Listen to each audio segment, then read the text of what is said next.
وخان رمل الأرض تروح.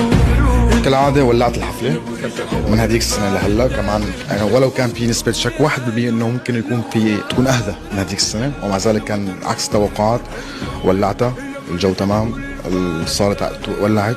شو تعقيبك على الموضوع؟ والله يعني كيف انت متفاجئ انه توقعت يكون شوي اهدى من السنة الماضية، بس سبحان الله، يمكن كل شيء يخف بالدنيا الا محبتهم ما عم بتخف.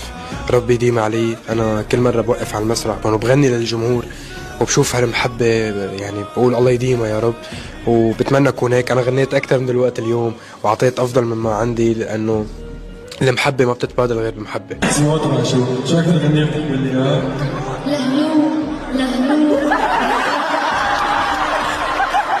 شو سر محبة الناس، شخصيتك الطاغية في قلوب الناس اللي بتحبك؟ والله في حجة بالبيت ام عبده عم تدعي، والله وفي رب ميسر لي اموري. انا كنت مفكر اني كتير ذكي فيما مضى، ومفكر اني جبتها بذكائي. يمكن نسبيا هذا الموضوع صح، بس بعد ما وصلت هالقد عرفت انه ما في حدا حطني هون غير ربنا، وما في حدا حياخدني لمحل افضل غير ربنا. تنظيم هذيك السنة لهلا وايهم؟ ايهم 10 عمر، شرف لعندي. برني اللي خلقك.